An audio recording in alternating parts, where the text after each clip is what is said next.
Nag-star na sila sa lawas ng mga sapat. Nasudlan nila sa dalunggan, diretso sa ulo. Kag dito nila ginakontrolar ang iya paghihusin ni. Daw promentado. Muna gani nga nagabuluang ni sila.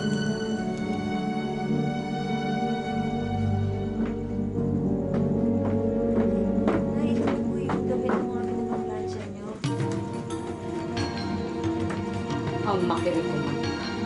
May tinukso ka bang lalaki pa uwi? Ha? Alam ko, babae. Matagal ako pa. Nakakapandiri ka! Hoy! Bago ka siguro, no? Kung ako pinili mo, may anak ka na ngayon! Hoy! Nakita mo na! Pinakagaw mo sa akin ang kasama.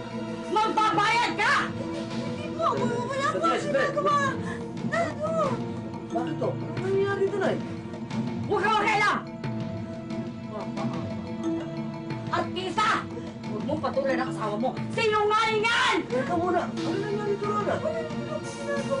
Nakita mo na? Ano? Ha? Talagang ka! Ahas ka! Taksil ka! Tumahimik ka! Sasamahin ka sa akin! Tatamaan ka! Subukan mo! Magkakamatay tayo! Tay! Ano ba?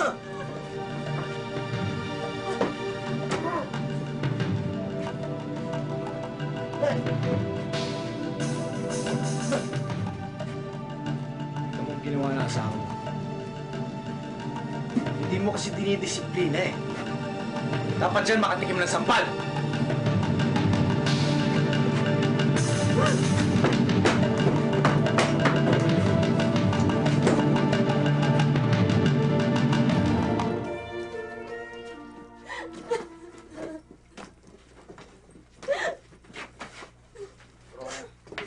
Ano ba nangyayari dito? Ano ba yung ginagawa mo? Hindi na ako makakatagal dito sa bahay na ito! Sobra na ang pang-aapi sa akin ng nanay at tatay mo! Ano ba nangyayari nga? Ano ba? Hindi ko alam. Ano ka ba? Wala ka bang alam? Ha? Wala ka ba talaga alam kung talaga? Ay, ng pamilya mo! Ang nanay mo, pinagbibitakan ako nilalandi ang inama mo. Ang amo mo naman gusto akong buntisin. Ano ba kayo? Pamilya ng mesayan?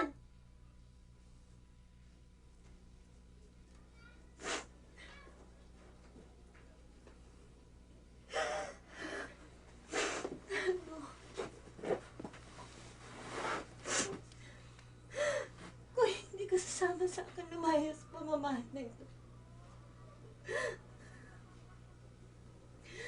magpasensyahan na lang tayo.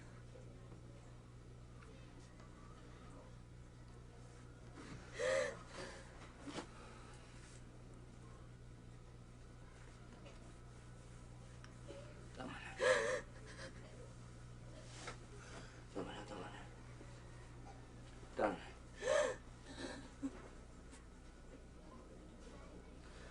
Pag-usapan natin to. Ha? Kung gusto mong umalis, aalis tayo. Pero sana, ayusin muna natin to. Parang nakikiusap ako. Balato mo na sa akin to. Huling-huli na lang. Ha? Huling-huli na lang. Ayusin lang natin. Ha? Ayusin lang natin to. Kung gusto mo lumayaw, lalayo tayo. Malayong malayo. Yung walang manggugulo. Walang makikialam.